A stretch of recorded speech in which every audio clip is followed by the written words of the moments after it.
ladies and gentlemen, Carol Sands. So I'm really glad you guys came tonight. The topic of a board of directors is not as fun and as exciting as fundraising perhaps, but on the ongoing, I have a viable business point of view, this is by far much more important. So I'm thrilled to be able to introduce the panel to you. What we're going to do tonight is start off with some basics, what are boards 101 kind of thing, and then we'll move into more of a discussion. At the end of each of the sections, I'll ask if there are any questions about that particular part. And if you have one, please just come up to the question table and then we'll answer that before we start into the next section. So does that work for everybody? Great. So we're here because basically Chris and I had a conversation about board of directors, and just as a little advertisement, this book, which is available by the reception desk, was written by Chris. So he is one of the definitive authorities on board of directors, and so I'm thrilled that you were willing to do this panel, and he's invited a couple of his friends to help the conversation. So Chris, would you mind introducing yourself? Sure, thank you. My name is Chris Forrest. I'm a partner at Sherman & Sterling. My practice is focused on representing companies and investment banks. I do everything from startups to IPOs and M&A. And I have a particular penchant for governance, not because I look at it as a liability tool, but because I think that good governance is a great way to build a company for a lot of different reasons that we'll talk about tonight. And I've invited some colleagues and friends, Brian Sapp and Rob Purcell, both of whom are venture investors. I'm going to let them introduce themselves, and then we're going to talk to you about what's board and why you should think about having a board and how that's going to help you grow your business and achieve your goals. Rob. Hi, my name is Rob Purcell. I am a lawyer by training. I actually started my career at Sherman & Sterling and then went in-house for a large hedge fund, and now am the president and COO of a large family office. And we primarily invest in seed and Series A direct investments in venture companies. But we also do a wide variety of other investments. My name's Brian Sapp. I'm with a firm called Hercules Capital. So while Rob focuses mostly on equity investments, my firm does debt investments to startup companies, venture debt firm. Prior to joining Hercules in 2014, I was an investment banker out here in the Valley for 16 years. So we thought it might be helpful just to put a few basics in place and define some terms and stuff. So Chris was kind enough to put together a presentation for us. So I'm going to let you just take it. Okay, since we're going to talk about boards, we thought we'd just start with asking a few questions. What's board of directors? So a board of directors is a group of people that are responsible, if you go look at the Delaware Code, for the business and operations of your company. That may surprise you. Most people think that's the CEO, but actually it's the board of directors working with the CEO that manages the company. What's the difference between an advisory board and a board of directors? Many companies have advisory boards. Frequently, you'll find that companies go to advisory boards when they want to have a lot of people that are in the industry that might be able to provide strategic connections for them, but they don't want too big of an administrative hassle of having 10 or 12 people in the governance organization operating as a board. So they'll have an advisory board to get help in the community, to get access to investors, to get access to strategic relationships. They'll have a board of directors that will do all those same things, but also will provide some oversight and counseling and guidance and the things that we'll talk about tonight. I think that probably covers our first slide. How many directors is the right number of directors? There's no right number. You can have one director if you'd like. A lot of smaller companies have 5 directors. That seems to be a good number that allows you to get people from different disciplines and not have such a large number that the board meetings become unruly, and also manages your costs. Sometimes you have directors serve for a single year. That's sort of a common way to set up a board. Some companies, when they get larger, have directors serve for many years, and they call it a staggered board, but you don't see that very often with startup companies. So if you're thinking about a board, you think maybe I have 5 directors. Once a year, you'll have those directors be reelected. Maybe there'll be different directors that'll come onto your board. Maybe the same directors will continue on.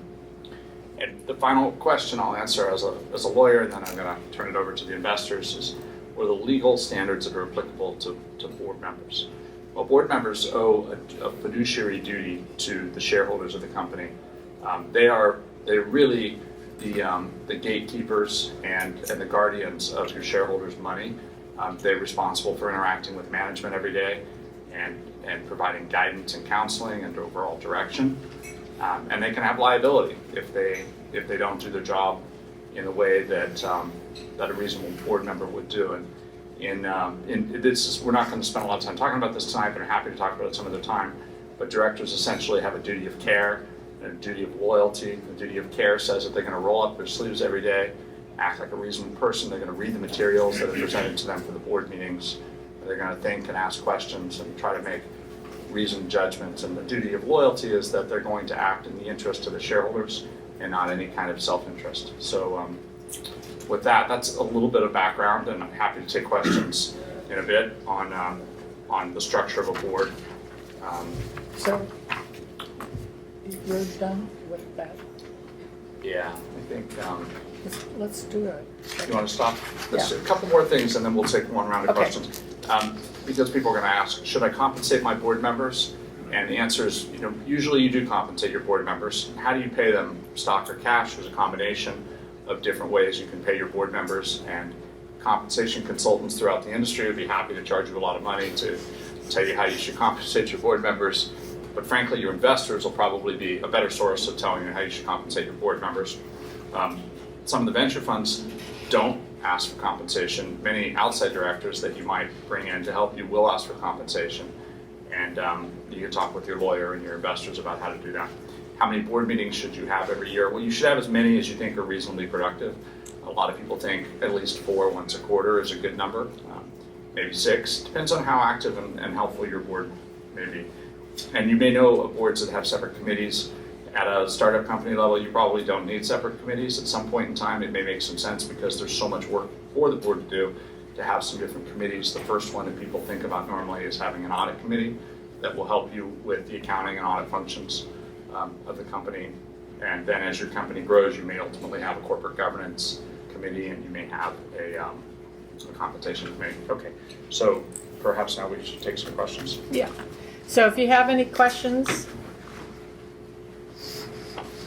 do we have any questions? Please. Thank you. Why would a reputable person known in the community join an unreputable startup? It's a serious question. I think the short answer is they assumed that it was reputable. No, but I mean, non-proven, that's what I'm trying to say.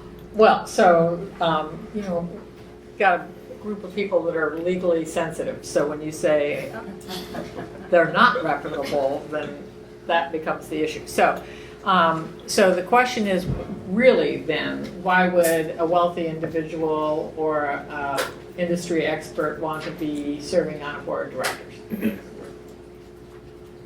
I can take this, I guess. The cynical answer is, they want to be involved and make some money, and I think the altruistic answer is that people that are in the community to help build their own business, they want to give back to the community and help build other businesses. Where I thought you were going, and where these gentlemen are going to talk to you about is, reputable directors are associated with companies, and by virtue of that, the companies get a better reputation. They get access to capital. They get access to credibility in the markets. And so you will benefit dramatically by seeking out high-quality individuals to serve on your board and persuading them to serve on your board. I understand, thank you. The reason I asked this question, because there was a question whether would be compensated or not. So since there is a question, I assume that there would be a legitimate counter question. I thought that investors become board directors. Yeah, so I guess I would say the cynical one I would think is the actual practical answer is that many of your first board members will actually be your investors, and they join the board to look after their money. They want to make sure that you're doing the right thing with their cash. Independent directors, that's a different matter. I mean, independent being usually they're not investors, and they're either industry experts or someone with a subject matter expertise that you're lacking. In my experience, most investors are actually not compensated. As Chris said, a lot of the venture firms In the beginning. don't take compensation because they are looking after their money, and that's part of their job. But if you are out looking for a independent director, depending on the amount of work involved, if they don't have other relationships with your other investors or you, then they probably do want something in return for their time. Most likely equity probably is. Yes, because most startup companies are light on cash and heavy on equity. Thank you very much. Thanks for the question. Thank you. Yeah. Any other questions? All right, so in that case, let's move on.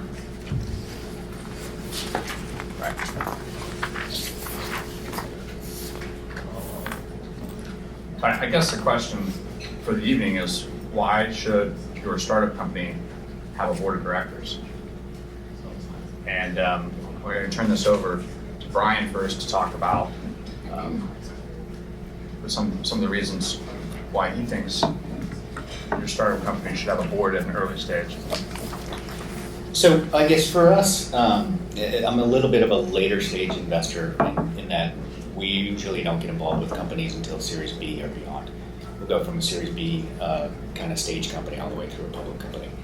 So for me, we need to have a board in place at that point when the company's actually raised 2 rounds of equity.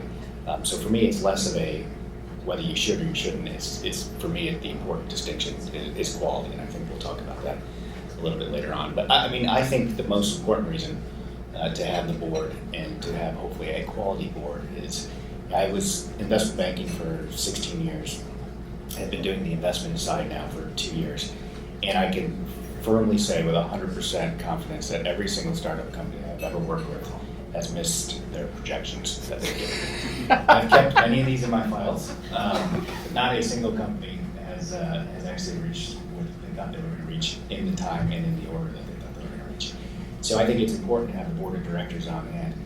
You may be the world's most, leading expert in the space that you're in. You may have a great product idea, but you haven't seen it all. And when troubles hit, it's very important to have somebody or a team of people there that you can bounce ideas off of and work through those troubled times.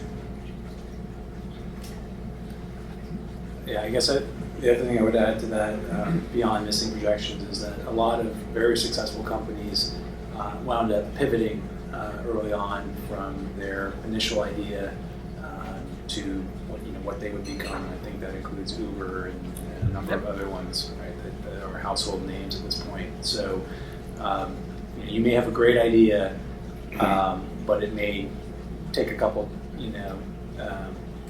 turns of refinement to actually get to be the business that is going to be successful and what it ultimately becomes. And your board members should be able to help provide you with helpful guidance in those times.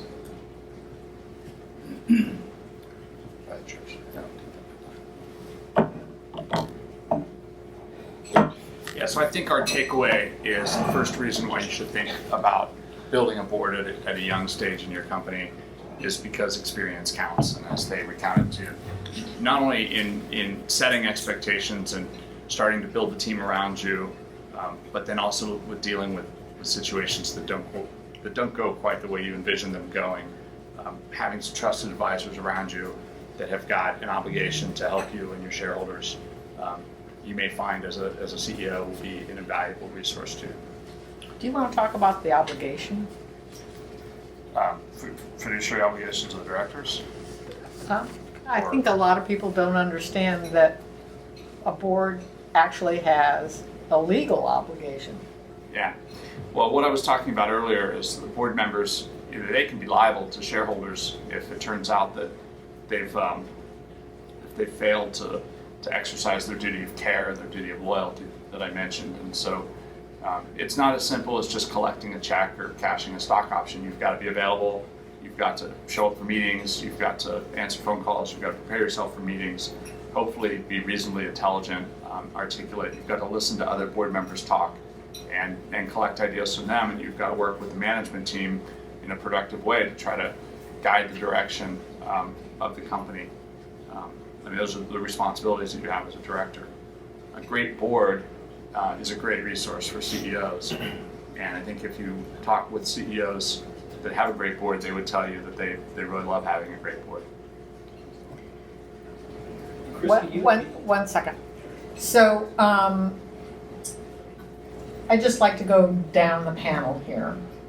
What is your expectation for how many hours per year should a board member allocate for a company? For a startup company, I would say 100 hours a year would be a reasonable estimation.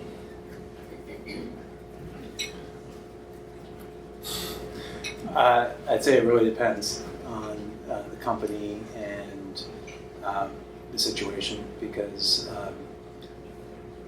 I would say that the amount of work involved in most things is inversely related to how well it's going. So if everything's going according to plan and you're hitting all your targets and everything's hunky-dory, it's a lot less work. And but usually something goes wrong, and it's those times that can just be a huge time suck. So it's you just don't know. It depends on the situation. I guess I would put it a little bit different. I've never tried to quantify how many hours, but my only concern is that when I need to get an answer or I need to have the board meet, that they're there to be. Right? That's bottom line is that I just need them always available whenever there's an issue. And most of the times it's issues, right? Because those are the ones that take time. So when you think about having a consultant who you have to pay, the idea of being able to turn to a board member and get probably a higher quality answer for no additional cost, a board member becomes a really important asset for the company. So we've done a fair amount of analytical work within our firm. We allocate 250 hours per year per startup for board work, because it isn't just showing up for the meeting. It's all the phone calls, it's the reading through of materials before the meeting, it's the follow-up conversations with the other board members and with the CEO after the meeting. And there's a lot of work. So the resource that you're getting from a board member is very, very powerful. So the experience counts part is an essential one. So when you're thinking about a good board member, how much more business experience should they have than the CEO or the founder of the company for a startup? I think different board members bring different attributes to the equation. So Good. You may, if you're building a board, you may want to have, a person who's, if you're going to build a software company, you may want to have a person who's an accountant that understands software accounting. That's a critical component in trying to set up your revenue model for software. I mean, many companies get all the way to IPO only to find out that their revenue model doesn't recognize revenue when they thought they were recognizing revenue, and when they changed from a small accounting firm to a large one, they have to go restate their financial statements, and suddenly their IPO just got a lot more expensive and it might have missed the window. So one board member may be an accountant. You may have a board member who is a subject matter expert in the field. That is the company. If we stick on the software example, you may have someone who's very familiar with coding or with the industry in which the software is serving or something like that. And so as you roll through your board, you'll have different people with different skill sets. And hopefully none of them look exactly like the CEO, because I think the point of having a board is to have a collective group of wisdom coming together that feeds on itself. Great. Yeah, I mean, I would say, I would echo that it's going to depend. A lot of the answers I'm going to say tonight is it depends. I would say that a good board member is going to be a complement to management. Often they will be able to shore up an area that you may not be an expert in. Many founders of startups are sort of visionaries, but they're light on the operations side. So a board member that can bring some operational expertise, is not necessarily going to, say what you should do, how to carry the company forward on the vision side, but is going to help you make sure that you do the operations side well. We'll get to this later, why that's important.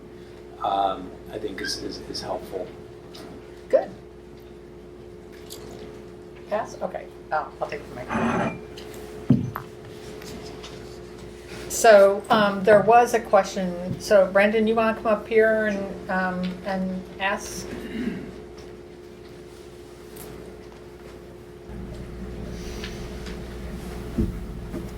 So I think one of the challenges as a CEO of a young company is you're doing a lot of different things. Yeah. And sometimes it's hard to stop and ask your advisors or your board for help because you're deep in the problem. Maybe you feel like you have to explain a lot to get them, up to speed on this issue. And I face this all the time. So can you give specific examples of how a CEO should use the board, right, as an asset, not just to report, not just to prepare and that kind of thing, but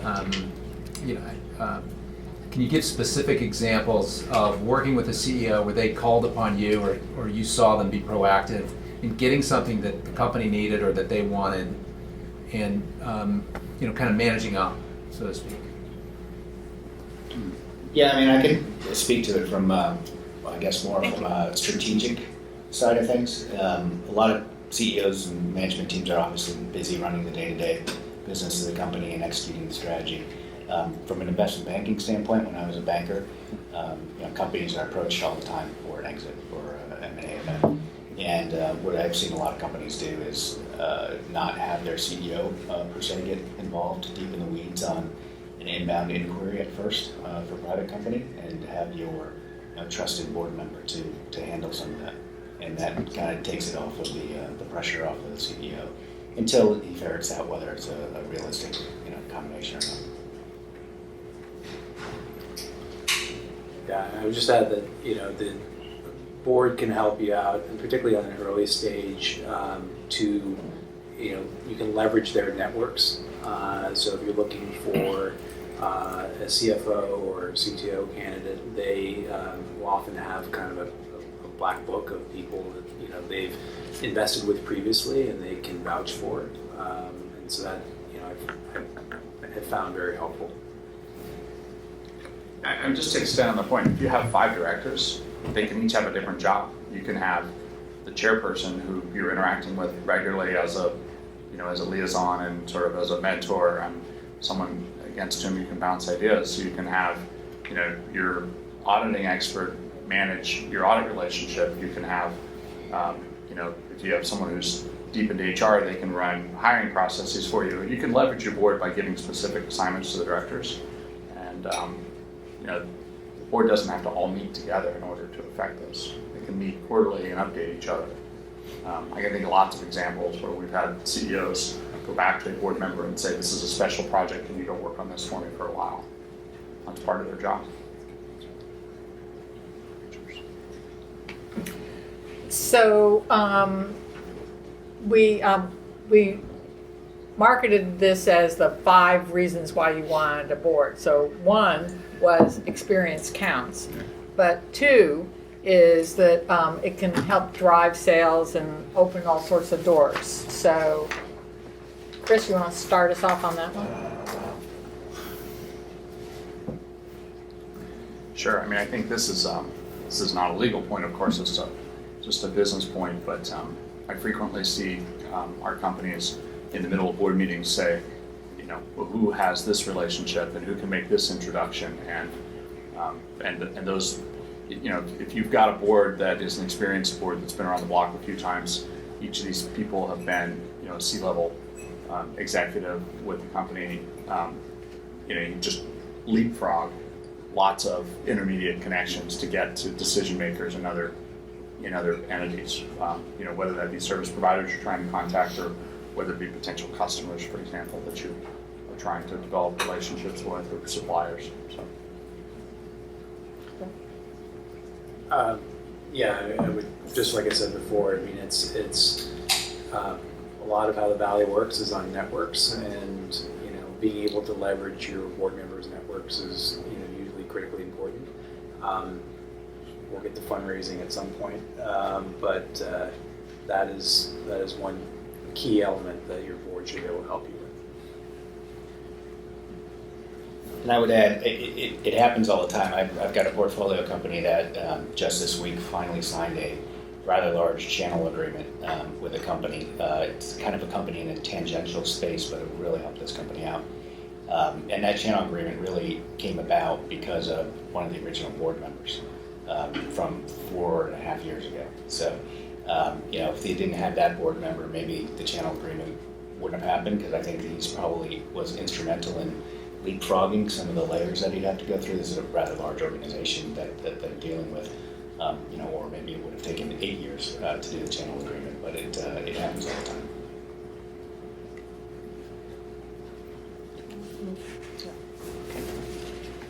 Any questions about how a board can help on the sales side?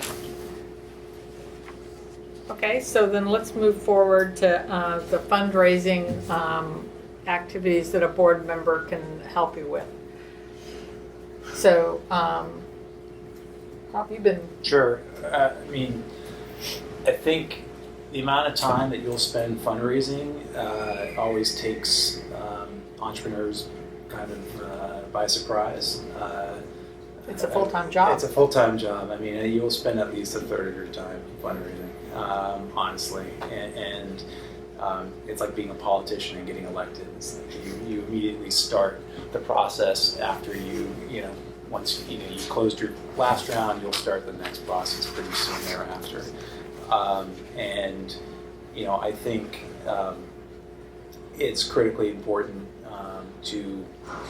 the board is going to be critically important, and their oversight and their reputation and their vouching for the entity will be critically important in attracting your investors, because it's something that all investors look for. And I know we can expound upon that, but And their friends. yeah. So, Yeah. Ryan, you. Yeah, I would take it, I guess, from the last point on the slide is really, I think, the most impactful and meaningful for me is respected board members will help you with your valuation. And more importantly, from our standpoint, it will help you with the amount of capital that we're willing to give you. And I think it probably stands true for most investors. It's absolutely something that we look at when we're doing our diligence. You know, to do an investment, we all have to go through our own internal investment committee, so we, in a sense, have to answer to our boards internally to justify an investment, and it's one of the top 2 or 3 things that we look at every time we do an investment is the quality of the board and who's on it. So just from a standpoint of the ability to raise dollars, which ultimately every business needs to do, it's incredible.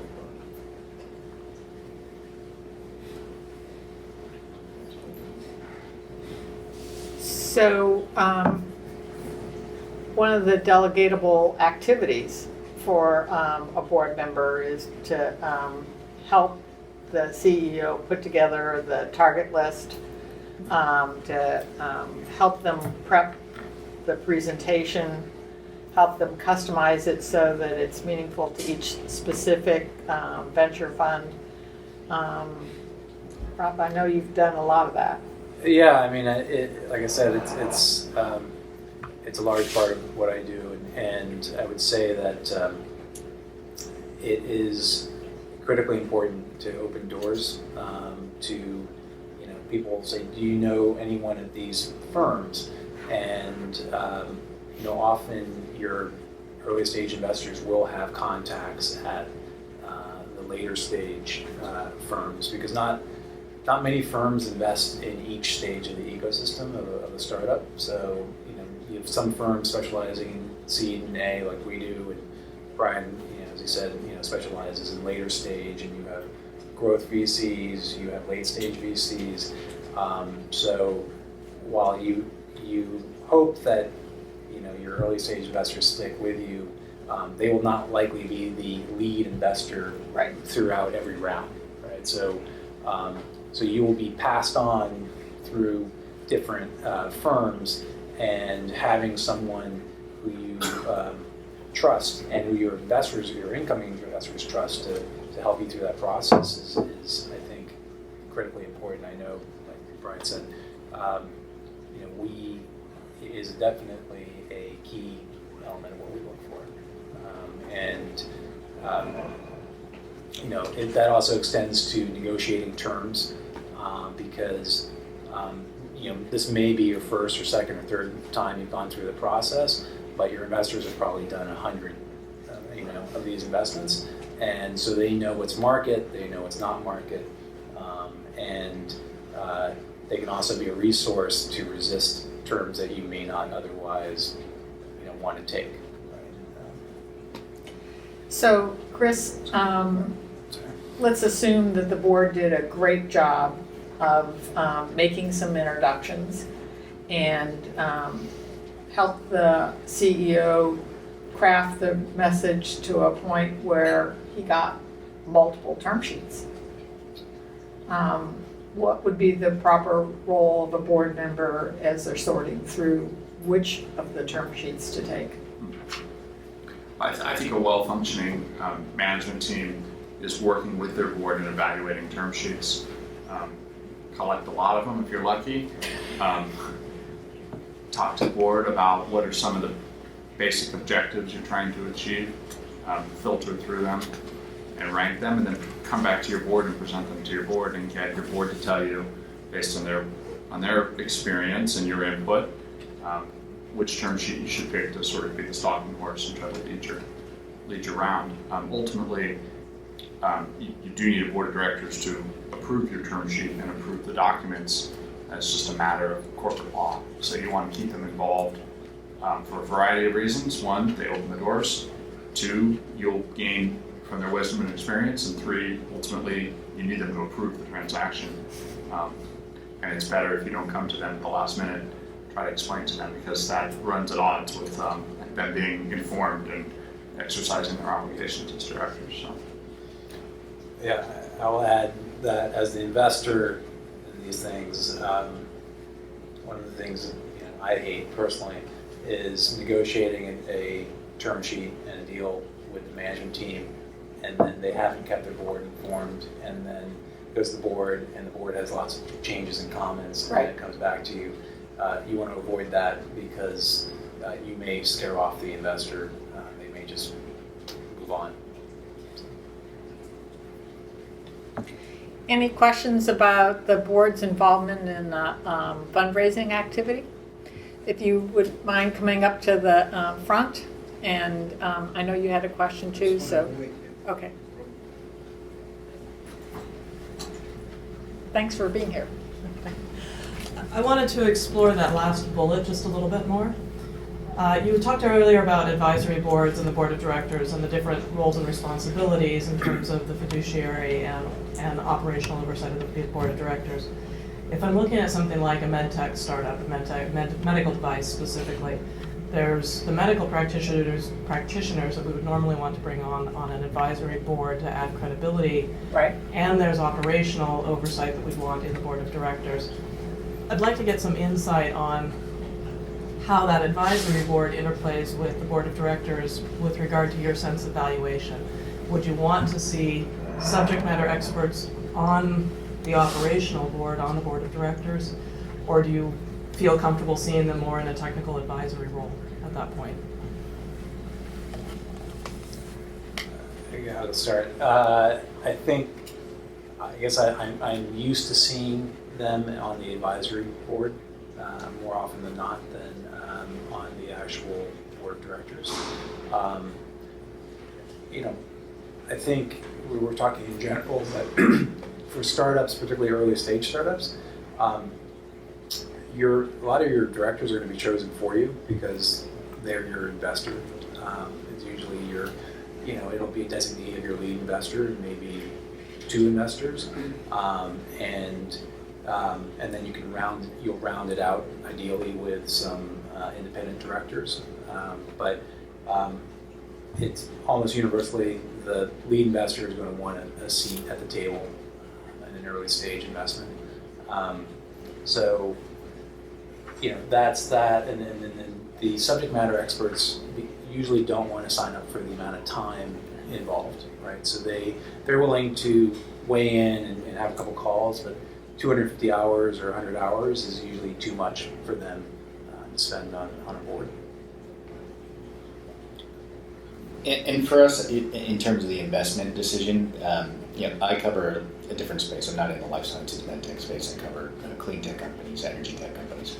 Oftentimes the companies that I'm dealing with will have an advisory board, maybe a professor at a university who's a leading expert in the field. I think we kind of discount the advisory board a little bit in terms of how much time they're probably actually spending with the company. It's nice to see big names on there, but the reality is they're not putting in the work that the board members are. So if we had a choice, we would rather have that person on the board, but be it as an independent director.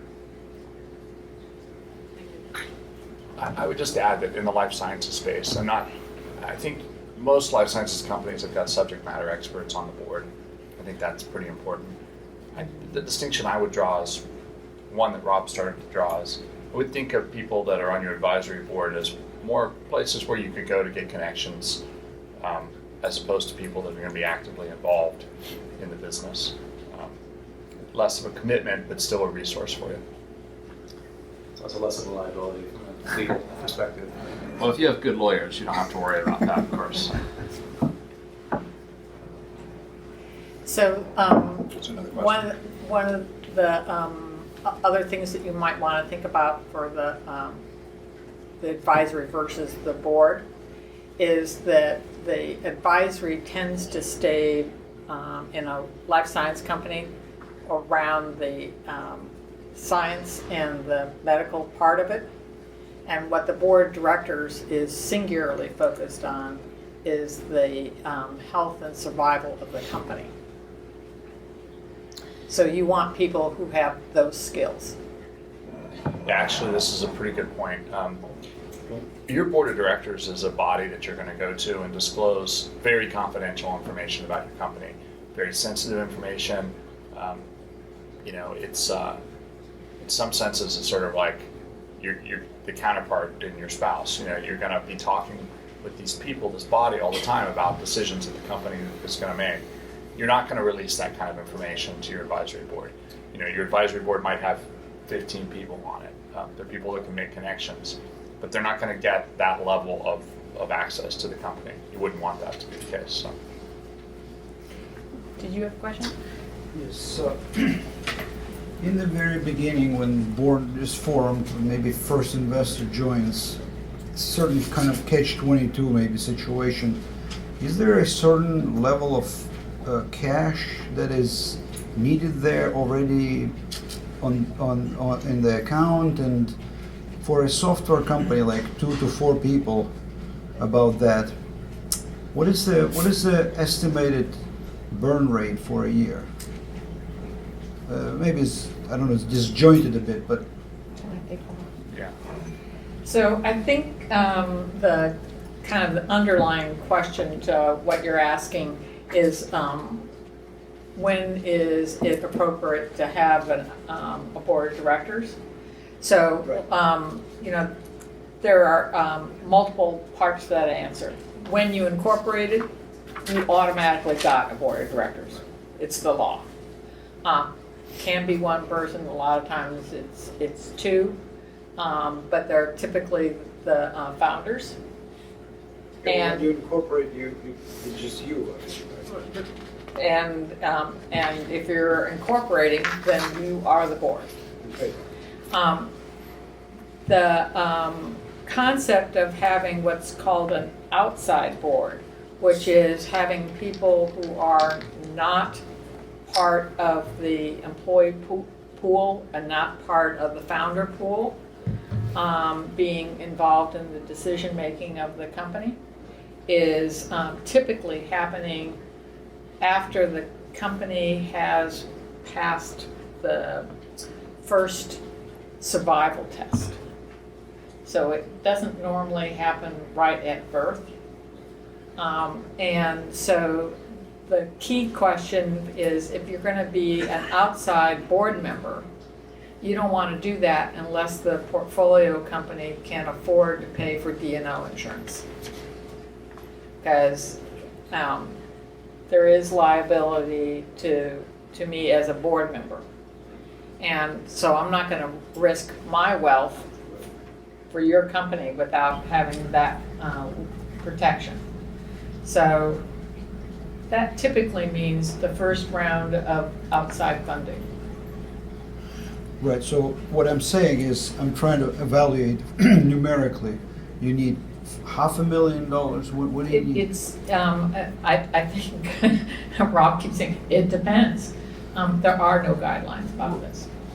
But there must be a range, there must be a typical situation, I mean, You know, if you're talking about a clean tech or a life science or a. fintech, software, yeah. Yeah, I mean, each industry is slightly different, so, yeah. Okay. Do you Thank agree? you. No numbers? No? Thank you. Ready to go on? Yeah, So, wait, I'll add to that question. Maybe if somebody can provide some perspective on that D&O Yeah. insurance. please. And I don't. I'm asking you guys what you see in terms of amount of coverage that you need, and generally order of magnitude how much that costs per year. I think that may get to part of the question. That's probably coming to me. So D&O insurance, maybe you guys all know what D&O insurance is, but Directors and officers. directors and officers, liability insurance. So coming back to the idea that directors and officers can have liability to shareholders for breaches of their fiduciary obligation, there are a couple of different kinds of lawsuits that can be brought against a company. When the company sells shares, shareholders can bring a claim against the company that they sold shares based on misrepresentations. That's a claim against the company. They can bring a claim against the directors of the company, and by extension the officers now under Delaware law as well, that says that the directors and the officers didn't act in the company's best interest when they approved the deal to sell the shares, or whatever corporate action is the subject of the complaint. That liability is not liability to the shareholders. That's a claim that the directors breached their fiduciary obligations to the company, and so in theory at least, the recovery is by the company for the benefit of all the shareholders. Should there be a recovery. So directors are, I'm going to stay with Delaware law because most public companies are Delaware, and Delaware has the most robust set of corporate laws. And even in places like California, we all tend to try to follow Delaware as much as possible.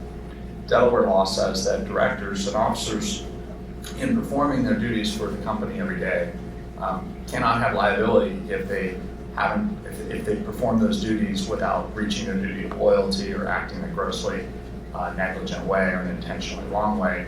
But to get all the way there, where they don't have liability for those actions, they have to get sued, have a trial, pay for expenses, a lot of things along the way. And so frequently directors will have what are called indemnification agreements that say that if they get sued, that the company will provide a level of indemnity to them to help them cover costs of lawyers, experts, and help them ward off liability claims. And sometimes directors will ask for what's called D&O insurance, which is essentially an insurance policy that stands behind the company's guarantee to the director that they'll provide indemnity. D&O policies are complicated. For private companies, I'd be curious to hear their views on this, but frequently for private companies, when you're really small, you only have a couple of investors with only a couple of directors, you don't get a D&O policy. As you start to get larger with a lot of shareholders, you might get a policy. Small policies might be a couple $1 million, depends on the amount of money that's invested, a couple $1 million of coverage. And then as your company grows in size and the risk of a claim could grow and the amount of damages, then the size of the policy could grow as well. The cost for a D&O policy, it varies, depends on how many directors you have, depends on what kind of company you have, How old the company is. how old the company is. But it can be quite expensive by the time you get to a public company. It can be $1 million for a $20 million policy. In a private company, it's usually several $100,000 for a $500,000 policy. I'm sorry, $5 million policy. But again, it's different for every company.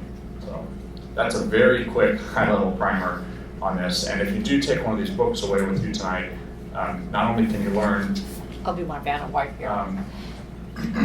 as your bedtime reading about fiduciary officers, fiduciary liabilities of officers and directors, but there's a whole chapter on D&O insurance if you want to read about it. Yeah, I mean, it depends, not surprisingly, but I would say that, very early on, you may not have D&O insurance, and your investors may be okay with that if they know you, they've invested with you previously, or there's some other connection. If they don't know you and they, then they're likely to ask you for a D&O policy because it is a risk to them that why should they take, I'd say C to A is usually 1 to 3, and the A is usually 3 to 5, and B is usually 5. But it all depends. It all depends, and the cost of that policy is going to depend, as Chris said. But I think just getting back to your question about how much money do you have to attract a director, I think you have to have a viable company, right? And it's got to be worth that person's time and effort to join your board. So if it's an idea on the back of the napkin and you haven't raised money, but they're believers in it, they may do it, right? If not, they may want to see that you have at least 6 months to 12 months to 18 months of cash that you can actually make a go of it before they jump in, and get involved. So it all depends. Lots of things in the Valley run off, like I keep saying this, but a lot of them run off relationships and networks. And so, the better your relationship with your investors, the more likely they are to give you, benefit of the doubt. So, one of the key points to all of this is just because you ask somebody to be a board member doesn't mean that they will automatically say yes. And the better board members will definitely spend time understanding what you need and want, figure out whether or not it's a match, and for most successful individuals, they're much more focused on how they use their time, and so they're going to want to make sure that if they spend time with you, that it's going to have some long-term benefit, not only to them, but to society. There's a corollary point too, is that not only will your director candidates want to do a lot of diligence about you and your company, but you should do a lot of diligence about your director candidates. Absolutely. My clients, when they ask someone to join the board, they run background checks on them, and we have a very extensive questionnaire. It's painful for people to fill out. We call it a D&O questionnaire. It's 20 pages long. We ask about how their dog died and stuff 10 years ago. But we do a lot of diligence on people because they're representing you in the community, and conversely, you're representing them. So it's pretty important. I would, totally agree with that comment. Right? It is, as investors, you carry your reputation with you, and they don't want to be involved in a company that has any sort of shady practices or could have a big negative press release come out about some expose in the newspaper about them, because that tarnishes their reputation too. So conversely, you don't want them involved in your company, because it'll tarnish your reputation. So can't say that enough, that reputation and relationships are super important. And lo and behold, reason number 4, sorry, is the fact that it is enhancing the shareholders' trust and potential shareholders' trust. So, do you want to start off, Brian? Sure, I'll start. So I see a lot of younger-looking entrepreneurs in the audience, certainly younger than myself. And so I hate to use the phrase, but I'm going to anyway, I guess. Look, we're all writing big checks to invest in your companies, right? We're writing $10 million and above type checks. And so we do want to make sure that there is some kind of adult supervision going on in the background. Like I said, the entrepreneur can be the best mind in that business, in that space, most creative, but there are always going to be decisions, right? There are tough decisions to make along the way, and we want to make sure that that entrepreneur is getting feedback along the way. So from that standpoint, having a good and active board definitely enhances our shareholder value. For us personally too, and it's a little unique, but since we do focus on debt investments, we don't have seats on the board. So having a credible board is even, I think, more important for us. Yeah, I mean, without getting too into the weeds, your documents for your financings, typically preferred stock financings, they'll have protective provisions, which are a list of things that you cannot do as a company without getting your shareholders' consent or your investors' consent. And the better the board, the shorter that list is. Right? Yep. And it's usually inversely related to how the shareholders feel about the trust and who's minding the store, and if there's other active investors on your board. Because if not, you're going to be saddled with usually a laundry list of things that you have to always come back and get their consent, and that's an administrative hassle for you. So having a well-functioning board that your other investors trust to oversee can make your life a lot easier. Yeah, I mean, actually, in the protective provisions, it's not uncommon for investors to actually cede a protective provision over to the board and say, well, you won't increase the size of the option pool, or you won't issue warrants unless it's approved by the board of directors. Right. And this is a pretty meaningful consent that you've now avoided, because when you go to the stockholder and you ask them to give their consent to something like this, they can just say no. There's nothing that compels them to say yes. They can exercise their right to vote any which way they want to. When you go to your board, the board is operating within the framework of its fiduciary obligations, and also you have a friendlier environment with your board because you're there talking to them about the business and stuff. So the point that he's making is a pretty big point. Yeah, it's a legal nuance, but Right. I'll tell you, it will save you a lot of pain and heartache later on. And legal fees. Legal fees. Yeah, you can say that. Any questions about the building of trust? Okay, so let's move on to reason number 5, which is kind of building on what Brian was talking about, adult supervision. But the truth of the matter is every entrepreneurial team is running at the speed of light. There are not enough hours in the day. And that doesn't ever get better. No matter how big the company gets, there's always more to do. And so having somebody who is trusted to be your advisor, your mentor, your kind of sounding board becomes really, really important. And sometimes it's as simple as helping you sort through the priorities, because there are so many things to do. And so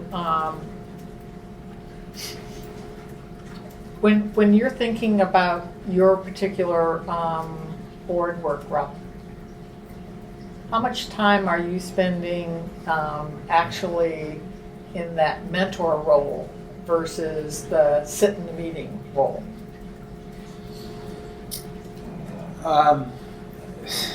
It depends on the company.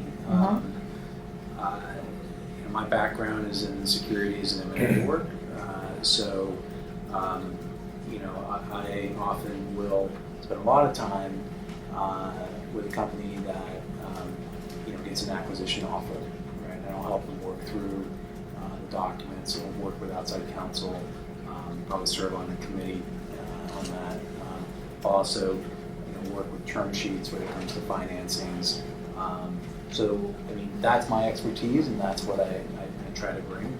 I also on the business side, I know what we look for, and so I will say, look, when you go to present to this investor, these are the things that you should highlight, and these are the questions that you are likely to be asked. And it's like a job interview, right? It's always good to kind of have not a canned answer, but at least a prepared answer for the likely questions that are going to come up, and so that you're not just caught off guard by the questions, and whether that be for an investor meeting or a sales meeting or a partner meeting. And I think your board can help prepare you for those kind of conversations. And so, and then again, there are other boards where it doesn't come up. Right? There's just they they have other people serving those roles, or things are just coming along. But I'd say that's the exception to the rule. So Chris, when you think through some of the boards that you've worked with, do you think the board's involvement has been stronger when the CEO is talking about bad news or good news?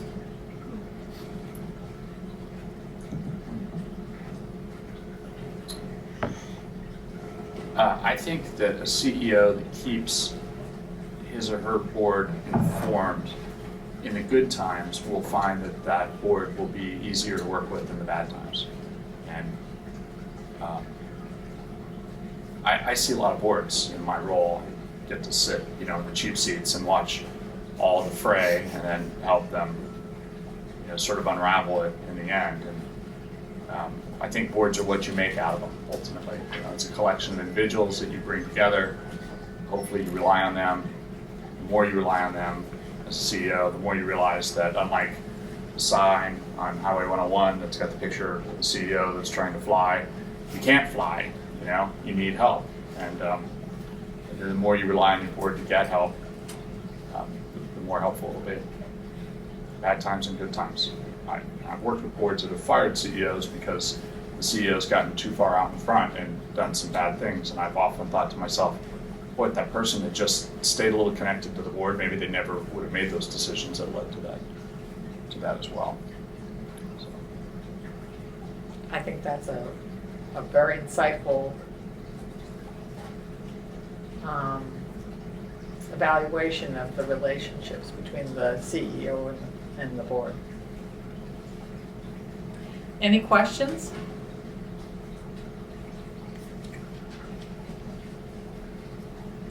Well, in that case, I want to thank the panel. I do have a quick question. Okay, So please, up here. Thank you. maybe I kind of know the answer, but I'm asking the other part. For board of directors, usually you reach out to your network and try to identify the domain leader and bring them on board as a board of directors. So that's a typical process. What if I don't find the relevant or respective or more appropriate board of directors within my network. Is there any forum like coming to the pitching and then actually just pitch the investors and walking away with a check? Is there any forum where I can find the board of directors, which is not in my network? And the second one is when we are bringing in the board of directors who I don't know. Is there any process of attaching the goals or kind of, what is that, how we are going to pay the equity that tie those equity to the goals? Is that kind of any process available for the board of directors who I don't know? I just want to have the skin in the game. Two questions. Two questions. So let's start with the first one. So the first question was if I don't have the right kind of candidates in my personal network, where can I go to find alternatives? Well, there's a recruiter for everything in life. So there are recruiters that provide, access to board members. Other good places to go find board members are your investors. It's a great spot. Your service providers. If you have an accounting firm, you can ask them. If you have a law firm, if you have a PR firm, you have an outside consulting firm. I mean, it depends on the kind of board member, for whom you're looking at the time. If you're, sticking with our software example, if you're looking for someone who's got experience, in software design, or, maybe you could talk to an outside consulting firm about that. If you're looking for someone who is going to help you with a marketing strategy, maybe you'll talk to an outside marketing firm. But I think you'll find, look, I know a lot of people that are looking for board seats all the time. And, we as lawyers make introductions when it seems like it's appropriate. Either the people get along and they are a good fit, or maybe they don't. It's up to them. So, but if all else fails, there are recruiters to help you find board members. Your second question is a question about how board members are compensated when they're compensated with stock, and whether you can have metrics. When you compensate with cash, usually we see board members just be compensated once a year with cash at the end of the year. But there's not any rules that say that you can't do anything, you do it differently than that. When you see stock compensation, the tax rules are ever evolving, but frequently the compensation for stock, if it's an option, will vest over time and will have a strike price. And so the company has to build value before the shares that are subject to the options are worth anything. And that's a way that you can create align long-term incentives of the board members with your incentives to build the company. So alignment within the boardroom is almost like the holy grail of a successful relationship. But alignment towards a common good. But that doesn't mean that. I mean, I would actually argue that the best boards are boards that are diverse in their ideas. Yes. So as long as everyone's working towards the same common goal of building business, it's good to have disalignment in terms of ideas, as long as you can have a healthy exchange of ideas. Yeah, the only thing I would add to that is you probably don't want to be careful that you don't impact the independence and the impartiality of a board member perverted by creating an incentive structure that, Sure. may call that into question. When in doubt, talk to the lawyer. If you had a question, do you mind coming back up to the table? Share one. If maybe I can ask offline if that's not appropriate. Sure. Or you can ask it. We can talk later. Or Later, okay. Okay. In that case, I'm going to say thank you to the board, or to the panel, sorry. And I know a lot of you want to be able to ask one-on-one questions of the board members up here. So thank you very much for coming tonight. Rob, thank you for the opportunity. Same for Carol and the panel.